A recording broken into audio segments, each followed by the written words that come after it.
ఇందాక ఎవరో దారిలో వచ్చారు వాళ్ళు ఎక్కడున్నారు మీరు తీసుకుని మీరు చెప్పండి. నమస్తే డిప్యూటీ సీఎం గారు, ఇక్కడ చేసిన అధికారులందరికీ మా యొక్క ధన్యవాదాలయ్యా. మాది అల్లూరు సీతారామరాజు జిల్లా పాడేరు మండలం వంటలమాడు పంచాయతీ నుండి వచ్చామయ్యా. ఉదయం 5 గంటలకు వచ్చాము. మా ఊర్లో మాకు ఎకరం 72 సెంట్లు ఉందయ్యా. ఎకరం 72 సెంట్లలోని మాకు ఉత్తరం వైపు గ్రామకంఠం వస్తుందయ్యా. గ్రామకంఠం నెంబర్ ఏమో అధికారపూర్వకంగా పట్టా చేసి ఇచ్చేసారు సార్. మాజీ సర్పంచ్ గారికి అరకు రమణ గారికి పట్టా చేసి ఇచ్చేసి ఆ భూమినేమో కబ్జా చేసిన అతను ఆ భూమి దగ్గరది మా దగ్గర చూపిస్తున్నారు సార్ గ్రామకంఠం అనేసి. 2 భాగాలుగా చేసి ఒక భాగం అధికారపూర్వకంగా కబ్జా చేసి ఇక్కడ గ్రామకంఠం ఉందనేసి ఎంఆర్ఓ గారు సెక్రటరీ గారు విఆర్ఓ గారు వీళ్ళందరూ మా మీదకి చూపిస్తున్నారు సార్. ఎటువంటి సర్వే రిపోర్ట్ లేకుండానే గ్రామ తీర్మానం చేస్తున్నారు సెక్రటరీ గారు. అలాగే పంచాయతీ నాయకులు ముందుకుంటానే గ్రామ తీర్మానం చేస్తున్నారు సార్. సమాచార హక్కు చట్టము అది సార్ మీ దగ్గర నుండే వచ్చింది సార్. అది ఆ రిపోర్టు గ్రామకంఠం అని వచ్చింది, కానీ దాన్ని తప్పు పడుతున్నారు సార్ ఎంఆర్ఓ గారు. మరి మాకు పోలీసులతో చాలా దాడి చేయించారు సార్. నైటే మాకు 20 మంది పోలీసులతోటి సీఏ గారు వచ్చి మాకు అడ్డుకొని మా ల్యాండ్లోకి వెళ్ళనివ్వకంట నైట్ జేసీపీ తోటి గోతులు తవ్వించారు సార్.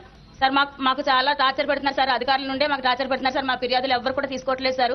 నిన్న సొందనకి వెళ్ళాను సార్ ఫిర్యాదు ఇద్దామని. వెళ్తే ఎంఆర్ఓ గారి మీద ఫిర్యాదు ఇద్దామనేసి వెళ్తే అధికారుల మీద ఫిర్యాదులు మేము తీసుకోము, ఇక్కడ మాకు టైప్ చేయొద్దని చెప్పారు సార్ అనేసి అన్నారు సార్. మరి అధికారుల మీద ఫిర్యాదు పెట్టేటప్పుడు మరి మేము ఎవరికి ఇవ్వాలి సార్? ఫిర్యాదు మీకే ఇవ్వాలి సార్. లేదు సార్, మాకు ఇంకా ఉంది సార్. మాకు 2 మగ పిల్లలు ఉన్నారు సార్. వాళ్ళ అమ్మ నాన్న చనిపోయారు. లేదమ్మా, మీరు విషయాల గురించి ఇప్పుడే ఉప ముఖ్యమంత్రి వారు కూడా చాలా క్లియర్ గా మాట్లాడడం జరిగింది. ఇప్పుడు నేను కూడా నా అధికారులతో చర్చ చేసినప్పుడు ఇప్పుడు అధికారులు ఎవరు పట్టించలేదన్నారు కదా. దీనికి సర్వేకి ఇప్పుడు జిల్లాలో ఉంటున్న సర్వేకి టాప్ అధికారి ఏడీ సర్వే.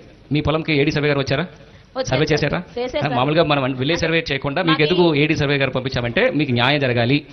కింద ఉంటున్న అధికారులు మీ మీద ఏదైనా హెరాస్ చేస్తున్నారా లేదా కోసమే టాప్ లో ఉంటున్న ఏడీ సర్వే గారు డిఐఓ అందరినీ పంపించడం జరిగింది. పంపించేసి వాళ్ళు సర్వే రిపోర్టు నేను స్వయంగా అప్పుడు చూడడం జరిగింది. ఇప్పుడు మీకు మీరు పెట్టిన 28/1 అదే కదా మీ సర్వే నెంబర్ మీరు అడుగుతున్నది. మీ పట్టాలో ఉన్నది 28/1లో మీరు చెప్పిన 1 ఎకరం 72 సెంట్లు ఉన్నాయి. గ్రామకంఠం అది. సో మీరు గ్రామకంఠంని అంటే మీరు దానికి ఆనుకుని ఉన్న ప్రైవేట్ ల్యాండ్లు 2 కూడా కొలవడం జరిగింది అంతే కదా. జరిగి దాంట్లో డిమార్కేషన్ రిపోర్టులో ఇప్పుడు నాట్ ఓన్లీ బల్లే సర్వేర్ మాత్రం కాదు ఏడీ సర్వేర్ గారు కూడా వాళ్ళు ఏం కన్ఫర్మ్ చేస్తున్నారంటే ఇది గ్రామకంఠమే అని కన్ఫర్మ్ చేస్తారు. అంటే మనకుంటున్న రెవెన్యూ రికార్డ్స్ లో ఏముంటాయో అది ఫీల్డ్ లో వెళ్ళి కొలవడమే మన సర్వే రిపోర్ట్ అంటున్నాం. సో అది మన సర్వే రిపోర్ట్ ప్రకారము అది గ్రామకంఠంని వాళ్ళు మనకి రిపోర్ట్ చేయడం జరిగింది. అన్ని అధికారులు కూడా ఇవ్వడం జరిగింది. సార్ నేను మీకు ఫిర్యాదు చేశాను సార్. ఫిర్యాదు చేస్తే మాకు 4 దిక్కులు కరెక్ట్ గా నోటీసులతోటి ఇవ్వండి సార్ అనేసి అన్నాం. అంటే వీళ్ళు ఎటువంటి నోటీసులు జారీ చేయకంటానా దౌర్జన్యంగా ల్యాండ్ లోకి వచ్చి హెరాస్మెంట్ చేశారు సార్. పని చేస్తాము. సర్వే రిపోర్ట్ లేదు సార్ వాళ్ళ దగ్గర. లేదమ్మా, వాళ్ళు పెట్టిన రిపోర్ట్స్ నేను చూశాను. మీరు చెప్పిన తర్వాత మీరు ఇప్పుడు ఏడీ సర్వే చేసేది కూడా తప్పంటే నేను స్టేట్ నుంచి కూడా ఒక రిపోర్ట్ ఒక అధికారులు తీసుకొచ్చేసి దానికన్నా ఉన్నత అధికారులు ఒకసారి సర్వే చేపిస్తాం. Will do it. ఇక్కడ ఉన్న అధికారులు కాకుండా వాళ్ళు ఇన్వాల్వ్మెంట్ కాకుండా కంప్లీట్. మీరు కూడా అర్థం చేసుకోవాలి. డిప్యూటీ సీఎం గారు ఆల్రెడీ ఇన్స్ట్రక్షన్స్ ఇచ్చారు. ఎట్టి పరిస్థితుల్లో పై స్థాయి నుంచి అంటే రాష్ట్ర స్థాయి నుంచి ఒక టీంని పంపించి మీరంత బలంగా చెప్తున్నారు కాబట్టి ఒకసారి మళ్ళీ రీసర్వే మంచి అధికారులని ఉన్నత స్థాయి నుంచి పంపించి వాళ్ళతో చేపిద్దాం. స్థానిక అధికారులకి మీకు ఏమైనా సమస్య ఉంటే మీరు ఏ రోజైనా కలెక్టర్ గారికి మీరు అందించవచ్చు. తప్పకుండా వెరిఫై చేస్తారు. వాళ్ళని పోషకారం లేదు సార్. వీళ్ళు అధికారులే నాకు టార్చర్ చేస్తుంటే నేను ఎవరితో చెప్పుకుంటాను సార్. నేను స్టేషన్ కి నాకు అరెస్ట్ చేశారు సార్. నాకు పెన్షన్ వస్తుందా వాళ్ళకి? మీ పిల్లలకి పెన్షన్ వస్తుందా? చాలా తిప్పలు పెట్టారు సార్. పెన్షన్ వస్తుందా పిల్లలకి? వస్తుంది సార్. పెన్షన్ రేషన్ మాకు పోషకారం సార్. నాన్నకి పిన్నికి హార్ట్ పేషెంట్ సార్. మాకు ఇల్లు కట్టుకోవడానికి కూడా అవకాశం లేదు సార్. మాకు చాలా పేద కుటుంబం సార్. ఖచ్చితంగా 100% మీరు ఎంత గట్టిగా చెప్పారు. అది ఇవాళ నిన్న సమస్య కాదు, దాదాపుగా పలు సంవత్సరాలుగా జరుగుతుంది. దానివల్ల స్టేట్ నుంచి ఒక ఉన్నత అధికారులు ఇక్కడ స్థానిక వాళ్ళ సంబంధం లేకుండా ఒకసారి ఇది పరిశీలన చేస్తాం. సరేనా? 100%. లేదు అప్పుడు దాకా మిమ్మల్ని ఎవరు డిస్టర్బ్ చేయకుండా చూడాల్సిన బాధ్యత నాది. ఓకే, మీ దగ్గర ఎవరు ఏ అధికారులు మీకు ఇబ్బంది పెట్టరు. ఈ స్టేట్ నుంచి రావడానికి మీకు ఎట్లాంటి సమస్య లేకుండా చూసుకుంటాం. ఎస్పీ గారు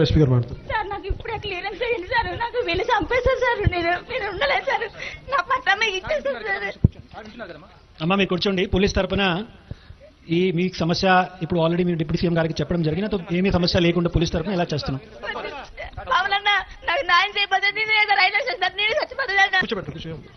అమ్మా ఇందాక వినండి, ఒక నిమిషం ఉండండి. మీరు ఎంతకాలం జరుగుతున్నాయి కూడా 15 నుంచి కదా. మరి పోయిన ప్రభుత్వంలో మీరు ఇలా ఎంత ధైర్యంగా రాగలిగారా కదా? అలాగే వినండి, మీరు ఒకసారి పైన కూర్చోండి.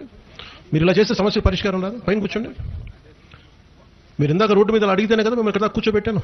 వినాలి కదా ఫస్ట్. ఇంతమంది జిల్లా ఉన్నతాధికారులు ఇంతమంది వచ్చి మాట్లాడితే మీరు అసలు మీకు ఇంత ధైర్యం, ఇంత బలంగా మాట్లాడగలిగే శక్తి గత కాలంలో వైసీపీ ప్రభుత్వం ఎప్పుడు ఇచ్చిందమ్మా మీకు? మీరు ఒకసారి ఆలోచించండి కదా. మరి కదా వినండి మరి వినాలి కదా. నేను ఇప్పుడు ఇన్ని కోట్ల మంది జనాభాని నేను ఒక్కనే రోజు తీయలేను కదా. ఉన్న అధికారులందరికీ చెప్పాలి కదా. ఇంతమంది ఉన్నత అధికారులు ఇస్తున్నారు కదా మీ అందరికీ మాట. అసలు వైసీపీ పాలనలో మీకు ఎప్పుడన్నా సరే, మొన్న కూడా ఈ మన అరకు కానీ పాడేరు కానీ ఎమ్మెల్యేస్ వైసీపీ ప్రభుత్వాలే కదమ్మా, ఎమ్మెల్యే కూడా రాలేదు కదా. మీ స్థానిక ప్రతినిధి కదమ్మా మొట్టమొదటి మీ అందరికీ ప్రాతినిధ్యం వహించాల్సింది. మీరు ఇంత ధైర్యంగా చెప్పుకోగలరా? ఇంత బాధను వ్యక్తపరచగలరా? మేము ఇంతమంది భరోసా ఉన్నప్పుడు నన్ను ఎవరూ రక్షించలేరు అని అంటాం, అది కూడా భావ్యం కాదు కదా. అలా ఎలా అంటారు? కరెక్టే. కానీ మేము ఇంతమంది కలెక్టర్ గారు, మంత్రివారి ఉన్నారు, ప్రిన్సిపల్ సెక్రటరీస్ ఉన్నారు, అక్కడ ఎస్పీ గారు ఉన్నారు, ఇంతమంది చెప్తున్నప్పుడు మీరు వినాలి కదా. మీరు ఇది కూడా వినాలి కదా. మీరు విని మీకు కొంతకాలం న్యాయం జరిగినప్పుడు అప్పుడు మాట్లాడదాం. ఈ లోపు మీరు కూర్చోబెట్టి మీరు ఇంకొక స్థాయికి తీసుకెళ్ళిపోతే సమస్య పరిష్కారం జరగదు. మీ సమస్య పరిష్కారం జరగాలా లేదా? మరి సమస్యకు పరిష్కారం జరగాలంటే కూర్చోబెట్టి నేను చేయించడానికే కదా ఇంత దూరం ఎవరు వచ్చారు? ఇప్పుడు దాకా రోడ్డు కూడా రాలేదు కదా. ఇప్పుడు దాకా మీరు చెప్పండి. కాదమ్మా వినండి, ఫస్ట్ వినండి. మీరు ఓటేసిన ఎమ్మెల్యే ఈ రోజు ఈ గ్రామాలకు అడుగు పెట్టలేదు. ఎందుకంటే రోడ్డు కూడా వేయించలేకపోయారు. అడ్డగోలుగా కూర్చోబెట్టి బెదిరించే ప్రభుత్వాల్లో ఒక్క వ్యక్తి రాలేదు మీ దగ్గర. గత రాష్ట్ర ముఖ్యమంత్రి, మన గత ప్రభుత్వ పాలన ఉన్న ముఖ్యమంత్రి ఒక్కరోజు కూడా రాలేదు ఇక్కడ కదా. మీ దగ్గర ఉన్న సమస్యను చెప్పుకోవడానికి భయం వేస్తుంది కదా. ఆ భయాలను దాటి మేము ఇది పీపుల్స్ ఫ్రెండ్లీ ప్రభుత్వం అని ఎందుకు అంటామంటాం? ఇది మా కూటమి ప్రభుత్వాన్ని. మీరు తిట్టినా, మీరు ఏదైనా బాధపడ్డా, ఇంకోటి చేసినా వింటానికి ఉన్నాం. మేము అందరం మీ సమస్యను తీర్చడానికే ఉన్నాం ఇక్కడ. మీ సమస్యను తీర్చడానికే ఉన్నాం. అంతేగా దీన్ని ఇంకొకలా చేసి అసలు లేదు. దానికే కదా మాట మంతి. మీ కష్టం ఉన్నప్పుడు తీర్చడానికే కదా మాట మంతి అని కార్యక్రమం. ఎవరో ఒక డోలీ మోతలతోటి గర్భిణీ స్త్రీలు వెళ్ళలేరు, ఆడపడుచులు వెళ్ళలేరు, ఒక బాధే కదమ్మా. ఈ రోజున 40 ఇళ్ళు ఉన్నాయి. 40 ఇళ్ళకి 1 కోటి రూపాయల పైన ఖర్చు పెట్టి, 2 కోట్లు ఎంత అయింది దీనికి? దాదాపు 2 కోట్ల రూపాయలు ఖర్చు పెట్టి రోడ్డేసాం. అదే సిటీలో అయితే ఒక 2,000 ఉంటే ఒక ఆ రోడ్డుకి సరిపోద్ది. కానీ ఇక్కడ అట్లా ఆలోచించాల గౌరవం ప్రధానమంత్రి గారు కానీ ఇవన్నీ. సో మీరు అర్థం చేసుకోవాల్సింది, మేము ఉన్నది ఇక్కడ మీ కష్టాలని వినడానికి, ఎలా తీర్చాలని పరిష్కారం వెతకడానికి. ఇందాక మీరు మాట్లాడినప్పుడు నేను కలెక్టర్ గారితో మాట్లాడా. ఏంటి సమస్య అంటే, అధికారులు చెప్పేదాని ప్రకారం మీరు చెప్పేదాని విరుద్ధం ఏముందంటే, మీ స్థలం గ్రామ కంఠంలో ఉంది అని పంచాయతీ వాళ్ళు చెప్పారు. మీరు చెప్తుంది ఏంటంటే దానికి భిన్నంగా ఉంది. కలెక్టర్ ఏం చెప్తారు? సర్వే వాళ్ళు స్థానికంగా ఉండేవాళ్ళు కాకుండా డిస్ట్రిక్ట్ స్థాయి అధికారులు కూడా పంపించాం, మీకు అది కూడా తృప్తి లేదన్నారు కాబట్టి ఇప్పుడు స్టేట్ నుంచి పంపిస్తాం. ఇంతమంది మా మంత్రి గారు కూడా ఉన్నారు కదా, నేను ఉన్నాను కదా, అందరూ చెప్తున్నాం కదా, వినండి. మీరు వినకపోతే ఎట్లా? మీ వాదన మీద అంటే ఎట్లా? ఇంత మాట్లాడుతున్నప్పుడు వినాలి కదా, ఒక అవకాశం ఇవ్వాలి కదా. గత ప్రభుత్వంలో ఉన్న వ్యక్తులు మీ మాట వినడానికి అసలు లేరు. ఇప్పుడు వింటున్నప్పుడు కనీసం మాకు ఒక అవకాశం ఇవ్వాలి కదా. మాకు అవకాశం ఇస్తే కదా నేను చేయగలం. మీరు వినండి, దయచేసి వినండి. ఎందుకంటే పారిపోవడానికి ఇక్కడ ఏం లేం కదా. నాకు 19లోనూ 18లోనూ ఓట్లు ఇస్తారు కాదు కదా నేను వచ్చింది. నాకు ఇష్టపడే కదా. మీరు అందరూ నన్ను నలిగిపోతున్నారు, కష్టపడుతున్నారనే కదా. కష్టపడే ప్రభుత్వానికి మీరు కొంచెం భరోసా ఇస్తే కొంచెం ఎక్కువ కష్టపడతాం. బ్లేమ్ చేసి మిమ్మల్ని ఇబ్బంది పెడితే అది కాదు కదా. అందుకని వినండి ఫస్ట్. మీకు 2 బిడ్డలు అని చెప్పారు, మీ 2 బిడ్డలకి ఏం చేయగలరు కూర్చొని మాట్లాడతారు మన వాళ్ళు. మీ దగ్గరికి వచ్చి మీకు ఏమేమి ఇబ్బందులు ఉన్నాయి, మీకు ఏదైనా ఆదాయం వచ్చే మార్గాలు ఏమైనా ఉన్నాయా, అలాగే మీకు ఏదైనా ఇల్లు ఏదైనా ఉంటుందంటే కలెక్టర్ గారితో మాట్లాడతాను ఇవన్నీ. అందుకే నేను ఇప్పుడున్నా సరే నన్ను ఎవరు వచ్చి మీరు ఎంతమంది ఉన్నారు ఈ రోజున, ఎంతమంది వచ్చి నన్ను రోడ్లు అడిగారు చెప్పండి? ఎవరు వచ్చి నన్ను అడగలా. నాకు మీ కష్టాన్ని నేను చూసి నేను కూర్చోబెట్టి పని కట్టుకొని రోడ్లు వేయించండి అని ఏమర్థమవుతుంది? మీరు గొంతు తెరవకముందే, మీరు వచ్చి రోడ్ల మీద రాకముందే చేయడానికి సంసిద్ధంగా ఉన్నాం ఈ రోజు. అదే మీకు ఇస్తాను, వినండి, చేస్తాం. అలాగే ఎస్పీ గారికి కూడా ఒకసారి జస్ట్ గివ్ సమ్ అష్యూరెన్స్.